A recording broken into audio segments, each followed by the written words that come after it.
Hey guys, what's going on? It's MassiveJoes Thoughts episode 3. It's the much anticipated The Cutting Chronicles.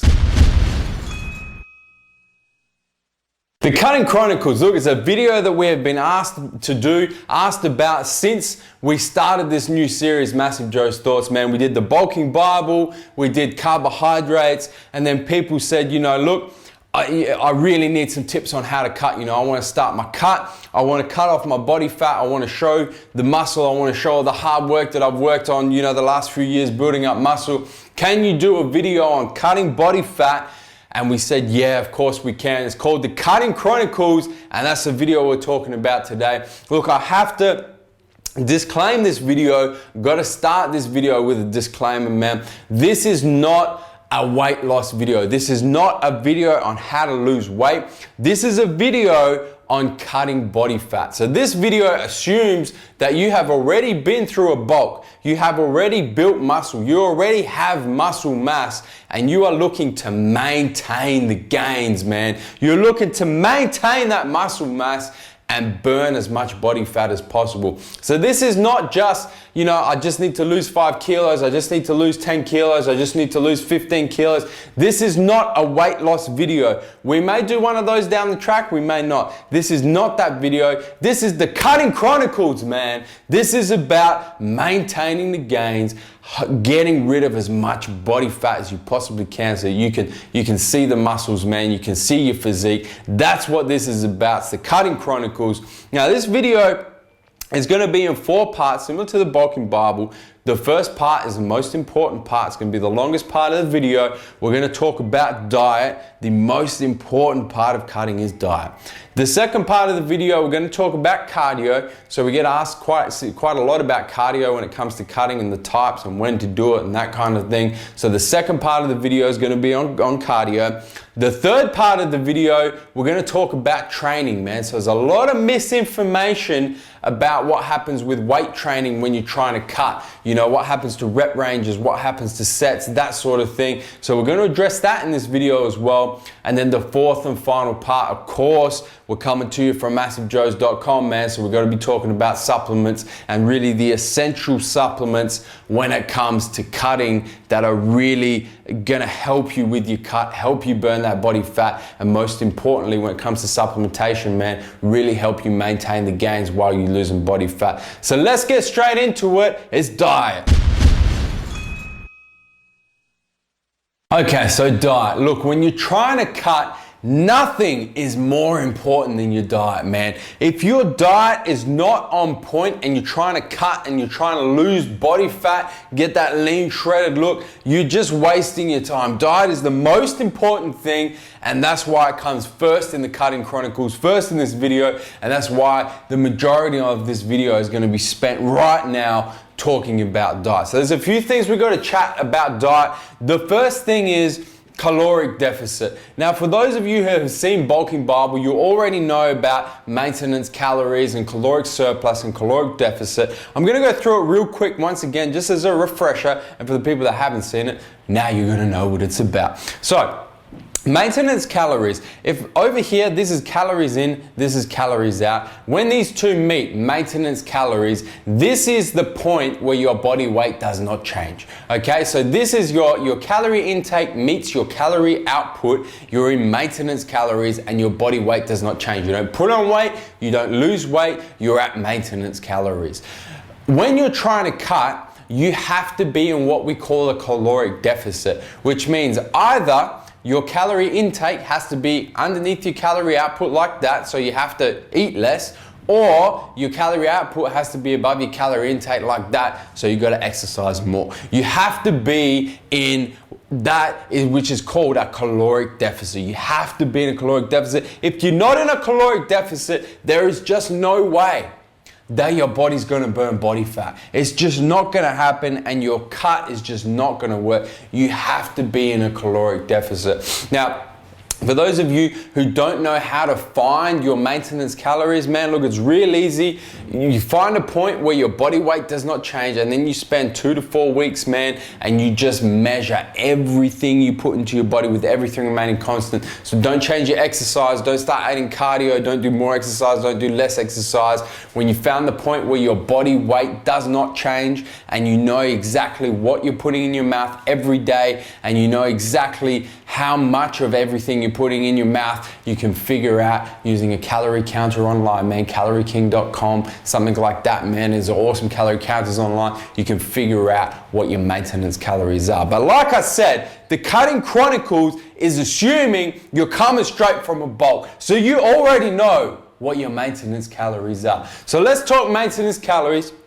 And in terms of diet, the first thing you want to do is you want to drop your calorie intake. What we tend to say is between 2 and 500 calories in deficit is where you want to be to start your cut. Now, I'm not saying that you have to cut 500 calories directly out of your diet, because like I said, man, calorie deficit can either be reducing your food intake or increasing your calorie output through doing things like cardio. We're going to speak about that later. So what I generally recommend is to bust your diet down by about 300 calories and then increase cardio, or just start doing cardio to put another 200 calories expenditure. So that gap in between there is a 500 caloric deficit. That's where you want to start. So with your diet, down about 200 or 300 calories from your maintenance calories to push you into that initial caloric deficit, man. For me, as myself, look, my maintenance calories is about anywhere, usually I actually did this not too long ago, and my maintenance calories is about 4,200 calories a day. So I have to eat 4,200 calories just to maintain my body weight. So I'm on a cut at the moment. I'm still in the first stage of my cut. So I dropped that calorie intake straight down to 3,900. So I took 300 calories off my diet, busted that down to 3,900 calories a day to help me push into that caloric deficit, and then added cardio to get that caloric deficit to a 500 calorie initial caloric deficit. So that's caloric deficit. Look, in terms of macronutrient breakdown, a lot of people go, okay, I understand I have to be in a caloric deficit, but how many grams of fat, how many grams of carbs, how many grams of protein should I be eating as part of that cutting diet? Once again, like I said, I'm assuming that you've already seen the bulking Bible and you're coming from a bulk, man. So you've already got your daily macros planned, your daily protein, your daily carbs, your daily fat planned. When it comes to cutting and you're looking for where you got to take those 300 calories from initially, and then stage after that, where the reduction in calories is going to come. The first thing I have to say, and I cannot stress this enough, do not touch your protein. Do not touch your protein from your maintenance calories or from your bulking protein intake, your maintenance protein intake. Do not take calories from protein, man, because you do that, you're going to lose muscle mass. And as I mentioned, this is the Cutting Chronicles. This is not a weight loss video. That means we're trying to maintain the gains, man. You want to maintain the gains, do not touch your protein. So when we're saying your initial calorie deficit needs to be 300 calories in deficit, I'm saying take it from carbohydrates and take it from fats. Take fats out of your diet, take carbs out of your diet to get you below maintenance calories by 300 from your diet alone. Now, when you keep in mind that 1 gram of carbs is 4 calories and 1 gram of fat is 9 calories, and we all know this, you can either, if you're talking 300 calorie deficit, that's going to be about 33 grams of fat, or it's going to be about 75 grams of carbs, man. That's what you're going to have to cut out of your diet to start to get you 300 calories under your maintenance calorie intake. So it doesn't really matter whether you take it from carbs or whether you take it from fats. Some people, it depends where your diet starts as well. Like if you only have 30 grams of fat in your off-season diet and you want to cut all those fats out to get you into that 300 calorie deficit, Probably not a good idea. We'll probably take a little bit from fats, reduce those a little bit, and take a little bit from carbs, reduce those a little bit as well. The other thing that you have to keep in mind as well is fats, as I mentioned, are much more dense than carbs. So there's 9 calories per gram of fat. There's only 4 calories per gram of carbs, man. So if you get hungry and you just want to keep a lot of food in your initial cutting diet, probably take the majority of that initial cut in calories from fat so that you can keep more carbs in there, man, so you can keep more food in your diet. But really, it doesn't really matter whether you're taking your calorie deficit or your reduction in calories from carbohydrates or from fats. Really, it's personal preference, man. Whatever you want to do, just do not touch your protein. Please, do not touch your protein, else you're gonna start losing muscle. So that's in terms of macronutrient breakdown. Look, a couple of things that we also get asked about on the topic of macronutrients is fats. You know, if you've got fats in your cutting diet, the initial tendency, and man, people do this all the time. Initial tendency is, okay, I'm starting my cut. That means I cannot eat any fats whatsoever. So I'm cutting all my fats out of my diet without giving thought to what that's actually gonna do. So you've just gone, okay, my off season is I'm eating 75 grams of fat per day. And I'm now trying to cut, so I'm just gonna get rid of all the fat out of my diet, and that's how I'm gonna start my cut. It doesn't work like that for a couple of reasons. The first thing is there's too big a caloric jump.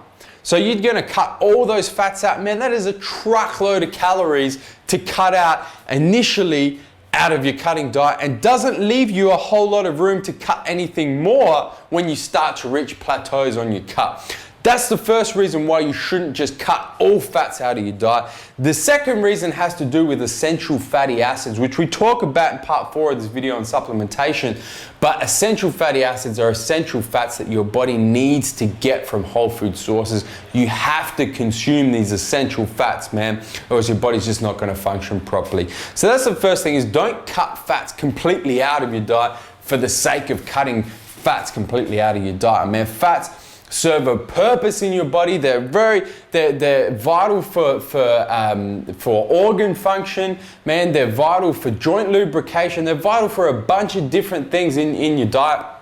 Don't cut them completely out with no kind of thought to actually what you're doing with them. The second thing with fats is, if you are going to keep fats in your diet, make sure they're unsaturated fats, man. So steer away from saturated fats, especially when you're trying to cut. Saturated fats are the sorts of fats that your body is just going to store as body fat. So if you are eating a lot of saturated fats as part of your cutting diet, it's counterproductive to trying to cut, because your body's just going to take those saturated fats and store them as body fat. So if you're keeping fats in your cutting diet, make sure they're unsaturated, man.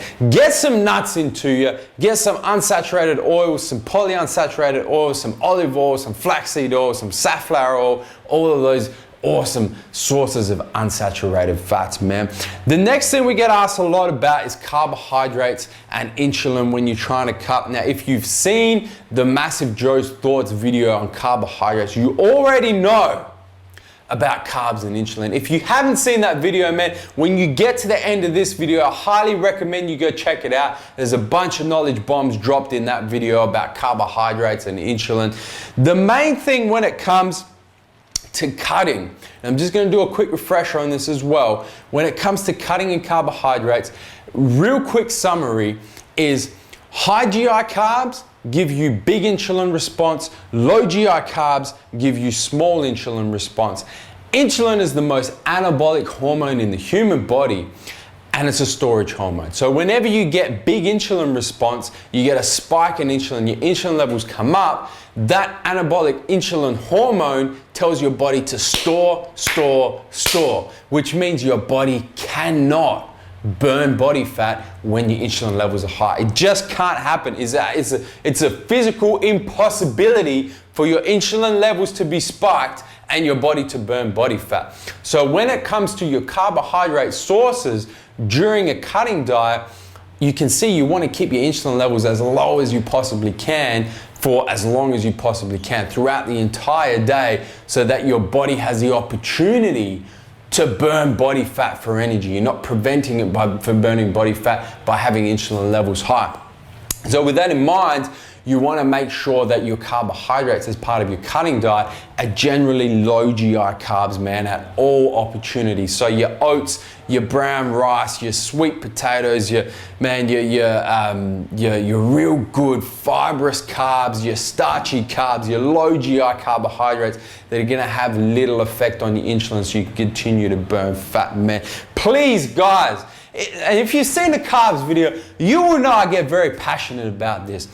Don't fall into the if it fits your macros trap of a carbohydrate is a carbohydrate, it's worth 4 calories and that's it. My body doesn't distinguish between a simple carb and a complex carb, and GI doesn't make any sense, and my body won't distinguish between high GI and low GI. That is just complete crap, man. It completely disregards the hormone response to different types of carbohydrates. Like I said, high GI carbs are going to give you a spike in insulin, going to make it very difficult for your body to burn body fat for energy and make it very difficult for you to cut. Low GI carbs are a much better choice. They keep your insulin levels low, allows your body to smash through body fat for energy, man. So please keep that in mind. Low GI carbs as often as possible is going to allow you just to burn more body fat much more quicker as well. Look, the next thing we get with diet, man, is we always get asked about plateaus. I would go so far as to say, if I had $1 for every time someone came into MJHQ and said, man, I've been cutting for 4 weeks, 6 weeks, 8 weeks, however long it is, I've been going fantastic, you know, I'm getting lean, I'm getting shredded, but the last 2 weeks I've reached a plateau and I don't know what to do. Man, if I got $1 for every time that happened at MJHQ, I would be stupid rich, man. It happens all the time. People, when they get to plateaus, don't know what to do. Look, it's real simple. Effectively, what happens is we take this here again. So we take our calorie intake, we take our calorie output, we start at maintenance. We go, all right, we're gonna do a little bit of cardio, so we're gonna push our calorie output up. Then we're going to reduce our diet, so we're going to push our calorie intake down.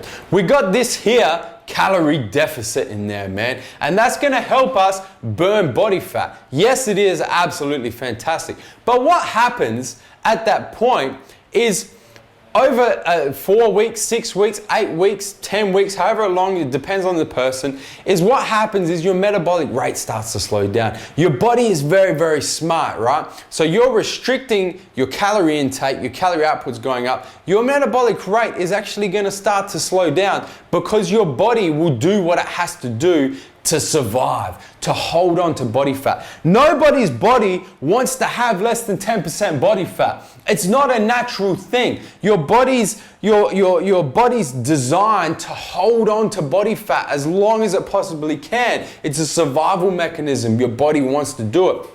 So as you start restricting and pushing yourself into this calorie deficit or a caloric deficit, your body is going to adapt to that caloric deficit, and that's what causes these plateaus. Your metabolic rate slows down, you're in a plateau. So how do you bust through that plateau? Once again, you got to push yourself into a further caloric deficit. So you can either do more cardio, low intensity steady state, or high intensity interval training, as we go through later on in this video, more cardio to increase your calorie expenditure, or drop your diet down another 300 calories, man, to get you back into that caloric deficit. And you can do that as many times as you need to push through those plateaus and help your body continue to burn body fat, help you get leaner, help you get more shredded, man. That's the best way to bust through plateaus. Very similar to when you bulk and you hit bulking plateaus, you need to push yourself into more of a caloric surplus. When you hit cutting plateaus, you need to push yourself into more of a caloric deficit. Once again, like I said, you can either increase your calorie expenditure or you can decrease your calorie input, man. That's the best way to do it, and that's going to smash you through those plateaus. No questions asked whatsoever. The last thing on diet, guys, man, and you know, this is something that is going around a lot at the moment. It has to do with meal timing. It has to do with, okay, I know I'm in caloric deficit. I know what my protein, carbs, and fats are for a certain day. I know that I'm supposed to be eating unsaturated fats. I know that I'm eating low GI carbs. I know how to push through plateaus. What about meal timing? how frequently do I have to be having meals? Do I have to have 5 meals a day? Do I have to have 3 meals a day? Do I have to have 1 meal a day? Look, the simple question to this answer is, it doesn't really matter. Within reason. Now let me define within reason, because this is heading down the intermittent fasting track, which is outside the realm of what I'm going to call reason. When I say within reason, you should, as a bare minimum, be able to get 3 meals per day, man. Breakfast, lunch, and dinner. Anyone should be able to do that, man. That's just normal human stuff. Breakfast, lunch, and dinner. That's within reason. If you can do 5 meals a day, if you can do 6 meals a day, if you can do 7 meals a day, that's fantastic, because what that more frequent meal timing does is nourishes your body consistently throughout the day. So you're giving your body the good proteins, you're giving your body the good carbs, you're giving the body the good fats, nourishing it throughout the day, which is just going to help your body maintain the gains and hold on to that muscle mass you've worked so hard to build.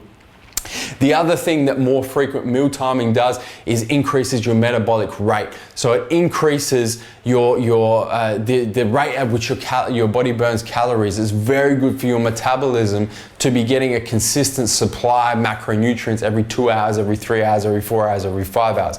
That's the ideal situation, is to eat every 2 to 3 hours. But if you can't do it, man, you work a job or you live a lifestyle that doesn't allow you to do that, and you can only get breakfast, lunch, and dinner, that's fine. That's within reason. Just get your calories into breakfast, lunch, and dinner. It's still a consistent flow of macronutrients. It's just not as frequent as eating 5, 6, 7 meals a day. The one thing that I do not recommend is the whole intermittent fasting thing, man. And I'm going to disclaim this. I'm going to say, yeah, intermittent fasting works if you're trying to lose weight. Of course it works, because if you're in caloric deficit, it doesn't matter how you get your calories or how frequently you get them. If you're in caloric deficit within any 24-hour period, you're going to lose body fat, absolutely. And you're going to lose weight, absolutely. So intermittent fasting does work when you look at a losing weight goal as a whole. The one thing intermittent fasting completely sucks at is helping you maintain the gains, man, because you're not nourishing your body as frequently as it needs to be nourished. You go to the gym, you lift weights, and then you say to your body, yeah, I've just torn down all this muscle tissue, but I'm not gonna feed you for another 16 hours, man, because I'm following that there intermittent fasting. That's the one thing, if you're trying to maintain the gains and you're completely serious about getting lean, getting shredded, man, get the hell away from intermittent fasting. Please get yourself at least breakfast, lunch, and dinner, man. And if you can do more meals than that, you can eat them more frequently, fantastic. And before I get trolled on this as well, I do have many, many examples that I have seen over the years, man, of people who have followed the conventional bodybuilding style with frequent meals, and then people that have followed intermittent fasting. And yeah, the intermittent fasting people get lean, they lose weight, fantastic. They lose a lot of muscle, and they never get as lean as the people who are following the conventional meal frequency every 2 to 3 hours, man. So that's meal timing. If you can do more frequent meals every 2 to 3 hours, please do it. If you can't, 3 meals a day is still going to help you reach your cutting goals, man. Don't get upset about it if you can't eat every 2 or 3 hours. The 3 meals a day thing is still going to work for you. So that's it, guys. That's diet. That's the most important part of this video. We've been through the caloric deficit, the macro breakdown, fats, carbs and insulin, plateaus, and meal timing. That really is a good foundation with diet on how to start your cut as part of the Cutting Chronicles. So cardio is something that is very important when it comes to cutting, man. We get asked about cardio all the time, when to do it, the different types of cardio, what cardio is best for cutting. And look, really, the main thing to understand is, if we go back to where we're talking about maintenance calories, we're talking about your calorie input, your calorie output here. Cardio, you really have to think about cardio when you're trying to cut, as cardio is a tool to increase your calorie expenditure, to increase your calorie output. So you go from here to here, And it really is a tool that allows you to get into that caloric deficit so that you're in the state where you can start to burn body fat for energy. So cardio really is a tool. Look, there's two main different types of cardio. There's low intensity steady state or LIST cardio, which essentially is just brisk walking, right? So your heart rate is up about 60% of your maximum heart rate and it stays there. That's why it's called low intensity steady state and stays there, it doesn't change. The other type of cardio is high intensity interval training cardio, also known as HIIT, H-I-I-T. High intensity means that you're really pushing to your maximum capacity or 95% maximum heart rate capacity, and it's interval training. So you push to maximum heart rate for a certain specified period of time, usually it's 30 seconds to a minute, and then you come back down, you allow your heart rate to recover and rest for 30 seconds to anywhere up to 2 or 3 minutes. So that's why it's called high intensity, because of where your heart rate's at. Interval training because it's like your heart rate's up and then it comes back down, so you do it in intervals. Look, the main differences practically and in terms of effects between the two different types of cardio, low intensity steady state cardio, it will tend to burn a higher percentage of body fat as an energy source when you're doing low intensity steady state, but the overall calorie burn based on how long you're doing it for is quite low. On the other hand, high intensity interval training tends to burn more glycogen and sometimes muscle tissue as an energy source rather than body fat, so it burns a lower percentage of fat as an energy source, but it is much higher intensity and you do burn a lot more calories within a given period of time doing high intensity interval training than you do low intensity steady state. The other benefit of high intensity interval training is that your post-workout or post-HIIT, post-cardio calorie burn is much greater than it is with low intensity steady state. So your heart rate stays elevated, your metabolic rate stays elevated for a longer period of time after doing HIIT cardio than it does after doing LIST cardio, low intensity steady state cardio. So those are the two types of cardio. Look, we always get asked, when is the best time and what is the best type of cardio to do? Look, the absolute best time to do cardio is first thing in the morning on an empty stomach before breakfast, man. That is the best time to do cardio. The reason why that's the best time to do cardio is for a couple of reasons. The first thing in the morning, like we just said in diet, man, your insulin levels first thing in the morning are pretty much as low as they're possibly gonna get. So they're low. So your body is in a state where it can burn body fat for energy. There's no storage going on. It wants to burn that body fat for energy.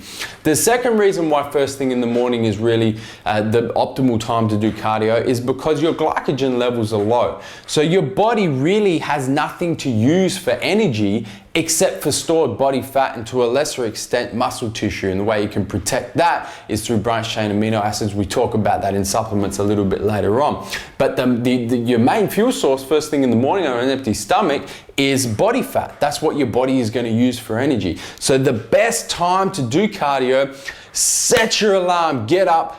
First thing you do, you get up, you get changed, you have your fat burners, your fat metabolizers, and you go and you do your cardio at that point in time before you put anything in your mouth. The best type of cardio to do first thing in the morning is your low intensity steady state. The reason for that is because we just spoke about when you do LIST cardio, high percentage of body fat is burned for energy. Obviously, when you're doing it first thing in the morning, you're trying to burn as much body fat for energy as you possibly can. Low intensity steady state cardio is key, is the perfect time of cardio to do first thing in the morning on an empty stomach. You want to try and stay away from doing HIIT cardio first thing in the morning on an empty stomach because your body doesn't have anything for fuel. It doesn't have anything for fuel and your body will start to eat into muscle tissue if you're putting it under that much stress with HIIT cardio first thing in the morning with nothing for fuel. That's the best time to do cardio and the best type. If you can't do cardio first thing in the morning on an empty stomach, low intensity steady state because you just don't have time to do it, or you don't like getting up in the mornings, or it's too cold, or it's snowing depending on where you are in the world, or whatever it is, the second best type of cardio to do is high intensity interval training cardio pretty much any time during the day. A lot of people say post-workout, it doesn't really matter. high intensity interval training any other time during the day, provided that you're adequately fueled. So you've had some meals, it's not first thing in the morning, it's not on an empty stomach, and you're adequately fueled. Doing that high intensity interval training any other time during the day is the second best type of cardio to do for fat loss, man, because obviously you're going to burn a lot of calories in a shorter period of time, and you get, as we spoke about, the benefit of your elevated metabolic rate after you've done that high intensity interval training. Look, for most people, usually when you're trying to cut, one type of cardio or the other type is going to be enough. Except, you know, a lot of people will get to a point in their diet where they reach that plateau and they're doing all they can with their diet. They don't want to drop calories any lower, and they're going to have to utilize both types of cardio to continue to get lean, to continue to lose body fat. In that case, man, absolutely, you can do your low intensity, steady state first thing in the morning on an empty stomach, and then you can do your high intensity interval training any other time during the day as well. Look, in terms of how long you should be doing cardio for, because that's another question we get asked a lot, what I generally recommend is start with your low intensity steady state cardio first thing in the morning on an empty stomach. Start with half an hour. So do half an hour every morning, low intensity steady state first thing in the morning. That's going to give you a nice calorie burn and a nice stimulation of your metabolism first thing in the morning as well. Really start that fat burning for the rest of the day. When it comes to high intensity interval training, I usually recommend, man, start at 10 minutes. Start at 10 minutes of high intensity interval training and then work your way up from there. When it comes to low intensity steady state, we really don't recommend doing more than an hour. If you get to the point where you're at an hour of low intensity steady state and your diet is where it needs to be and you reach a plateau, that's when you go and you start throwing in the high intensity interval training. Really don't do more than an hour of low intensity steady state cardio per day. There have been some studies that have come out recently that show that if you do too much low intensity steady state can actually have a negative effect on your metabolism. So your body starts to go into what we call this survival mode, and the calorie burn that you get out of it is effectively negated by your body reducing its metabolic rate. So really try not to go over 1 hour of low intensity steady state cardio. High intensity interval training, man, most people are not going to be able to do that for more than half an hour without wanting to die. So usually start at 10 minutes. If you need to work up to about half an hour of high intensity interval training. If you're doing it properly, man, half an hour is going to be your limit. Guys, that's cardio. We talked about the types of cardio, when to do it. So that's really using cardio as a tool to help you on your cut as part of the Cutting Chronicles.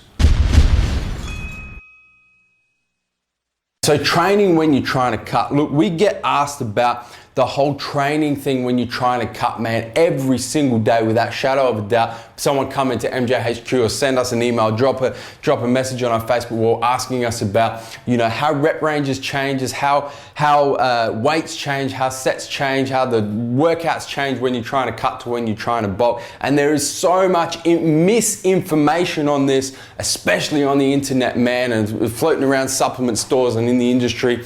And you know, I just want to dispel some of the myth. The main myth when it comes to training, when you're trying to lose body fat and when you're trying to cut, is people for some reason think they got to drop the weights down and increase the reps. So they go from doing like 3 sets of 8 to 12 reps to doing less weight and doing 5 sets of 20 to 25 reps, man. Guys, if you follow us on YouTube, you will know that that is complete crap.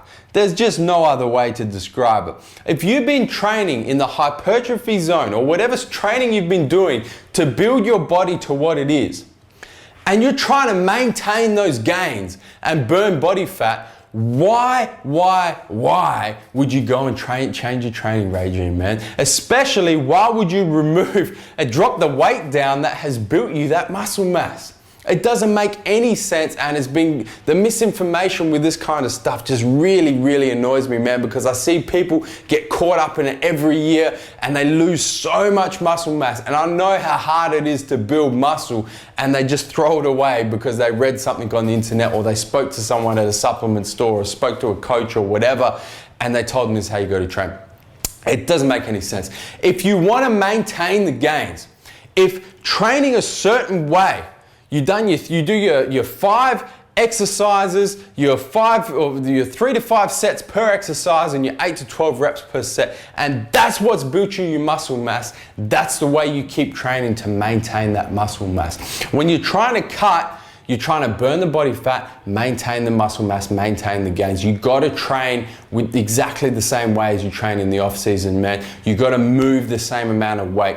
Please do not get into the trap of dropping the weights down and going, oh, I got to drop the weights down so I can really squeeze the muscle, so I can really feel the muscle. I guarantee you if you're doing that, you're going to lose muscle mass, man. And I hate to see it happen. I hate it, but it happens every single year. I see it every single week. I see it. People losing muscle mass because they change their training regime. So when it comes to cutting and weight training, keep your weight training regime exactly the same way as it is in the off season. If you mix hypertrophy up with strength training, keep it exactly the same. If you like doing your low reps, your big number of sets, and that's what's built you that muscle, keep it exactly the same. If you train as a bodybuilder in hypertrophy and that's what you've been doing for the last 2 years to build your muscle mass, keep it the same. Just make sure you do not drop the weight. As you get further into your cut, you're going to lose a little bit of strength, that's fine, but try and push the same weight for the same number of exercises, the same number of sets, and the same number of reps. And that's really going to help you maintain those gains while you cut that body fat off. So supplements, man, look, supplements are such an important part of your cut, but they're not as important as diet, cardio, and training. And that's why they fall fourth in this video, the last part of this video, because they do need to be addressed. But you gotta have the diet, the cardio, and the training down pat, man, if supplements are gonna make any difference to your cut whatsoever. That being said, let's go. Let's get into supplements. Look, top 5 supplements when it comes to cutting, and this does not include protein powder, because protein powder is part of your diet. It's either going to fit into your cutting diet or it's not. So protein powder is not included in supplements. We count that as food. Top 5 most important supplements when you're trying to cut. The first one, branched chain amino acids. The second one, L-glutamine. The third one, and the third, the fourth, and the fifth are all together, man. The fat loss triangle, fat burners, fat metabolizers, and essential fatty acids. Look, branched chain amino acids is the most important supplement when it comes to trying to cut. Look, I could really go into depth here and talk about gluconeogenesis and aminotransferase reactions, but I don't want to bore anyone, so I'm going to break it down real simple, man. Branched chain amino acids during training and during cardio when you cut effectively act like a muscle armor. So this video, man, has been about maintaining the gains, holding on to as much muscle tissue as you possibly can while you burn off the body fat around the muscle tissue. BCAAs help your body maintain the gains. So when you get into a state where your body is looking for what it can burn for energy, you're in a caloric deficit, your body is gone, do I take body fat? Do I take muscle tissue? Do I take glycogen? What am I trying to burn for energy here? BCAAs act like a muscle armor and they protect your muscles from being broken down for energy during cardio and during your workouts, man. So when it comes to maintaining the gains and cutting, BCAAs are the most important supplement. During workout, there's a bunch of awesome supplements on the market, man. You know what they are, you know what they're called. Get your BCAAs, drink them during cardio and during your workouts. Every cardio session, every workout, help you maintain those gains while you burn body fat off. Second most important supplement when we talk about cutting, when we're talking about trying to get rid of that body fat, is L-glutamine. Now, L-glutamine, real simple, L-glutamine is the most abundant amino acid in muscle tissue. It's also the first amino acid that your body starts using for energy when you're in a severe caloric deficit. So when you're in that caloric deficit and your body's burning body fat for energy, your body does also tap into muscle L-glutamine, which is why it's so important to replace that L-glutamine, put back into the muscle tissue what your body is trying to take out of it. So L-glutamine, man, once again, there's a bunch of cool sources of L-glutamine, cool companies that make L-glutamine, Optimum Nutrition, Gentech. Man, you know, get yourself a good quality L-glutamine supplement. That's the second most important product to be taking. You should be taking that usually first thing in the morning, usually intra or post-workout, and then at night as well. The other cool thing with glutamine is it does have a positive effect on your immune system, so it'll keep you healthy as you get into more and more of a calorie deficit and your immune system starts to kind of back off a little bit, not protect you as it should be doing. Then we got your fat loss triangle, man. Your fat burners, your fat metabolizers, your essential fatty acids. Now, we group these together because when we talk about fat loss supplementation, in particular, there's three sides to it. That's why we call it a triangle. Man, that's a terrible triangle. Let me try. Nah, I'm not good at doing triangles anyway. Look like that. We got the fat loss triangle, right? Three sides to the fat loss triangle: fat burners, fat metabolizers, essential fatty acids. Break it down for you real simple, man. Fat burners, the one purpose of fat burners is to increase your metabolic rate, which increases your calorie expenditure. So if we go back to our maintenance calories, man, we've already discussed this in depth. You got your intake here, you got your output here. Your fat burner increases your calorie output, your calorie expenditure goes up. That's the one purpose of a fat burner, is to increase your calorie expenditure. But fat burners by themselves do not actually burn fat. They don't do it. All they do is put you in the calorie expenditure, man. It's like lighting, if I was to light a fire in this office right here, the fire isn't just gonna go after the Muhammad posters behind me, man. It's not gonna happen. The fire's gonna burn up everything it possibly can. Fat burners and the effect they have on calorie expenditure is very similar. So it increases your calorie expenditure, but it doesn't specify where to get those calories from, what to burn up for energy. It doesn't specify where that's going to come from. That's where the second side of the fat loss triangle comes in, your fat metabolizers, man. Now your fat metabolizers, and in particular L-carnitine and acetyl L-carnitine, what that amino acid is used for is to actually transport stored body fat from where it's being stored in your body, whether it be your arms, your hips, your stomach, your thighs, your back, your chest, wherever you store body fat, actually transporting that body fat from where it's being stored into muscle cells where it can be burnt for energy. So your body doesn't actually burn body fat from where it is stored. If you got body fat on your arms, your body doesn't burn that fat at your arms. It has to transport that fat into muscle cells. So like into your biceps, into your triceps, into muscle cells, and burn that fat for energy there. Acetyl L-carnitine or L-carnitine, your fat metabolizers, facilitate that transport. So they allow your body to more efficiently transport the stored body fat from where it's being stored into muscle cells and burn that for energy. So if you think about the analogy I used before with the fire in this room, your fat burners are your fire and it's burning this room up, man, it's lighting it up. Your fat metabolizers are effectively fueling the fire with body fat. So they're saying, here, take this body fat for energy, burn this for energy, burn this in the fire without touching anything else, without touching that hard-earned muscle tissue, man. So those are the first two sides of the fat loss triangle, your fat burners, your fat metabolizers. The third side of the fat loss triangle are your essential fatty acids. In particular, conjugated linoleic acid is one of my favorite essential fatty acids. The other one, of course, are your DHAs, your EPAs, your fish oils, man, are awesome essential fatty acids as well. Look, what these fatty acids do, first of all, they're essential fatty acids. So you have to get them from your diet. They're essential for organ function in your body. They're essential for keeping your body efficiently running. So you have to get them in your diet. The other reason why they're so important and why they feature in the fat loss triangle is because your body is like a pendulum.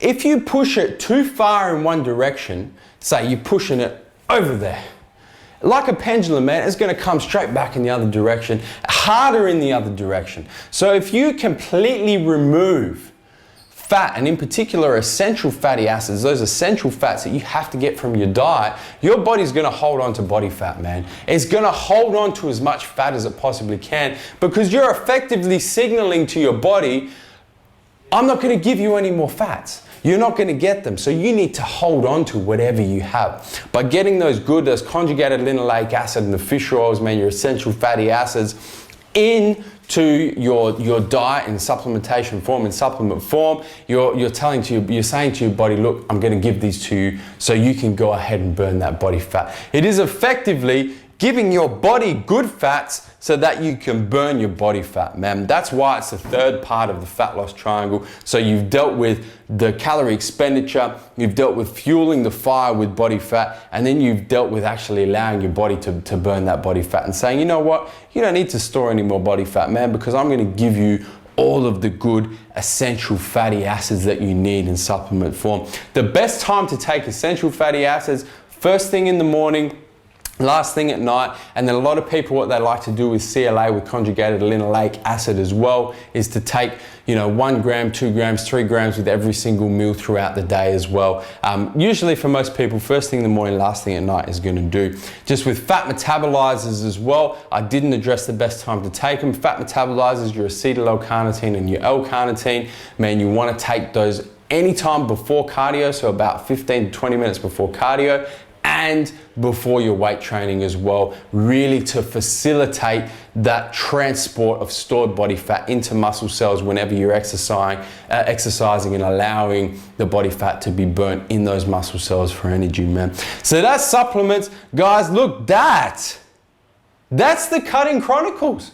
That's it. It's game over. We've been through diet. We've been through cardio. We've been through training. We've been through the top 5 supplements you need to reach your cutting goals, man. That is the Cutting Chronicles. You now have a fantastic foundation to go ahead and cut, to get lean, to maintain the gains, most importantly, and get that lean, that tone, that shredded look that you're going for.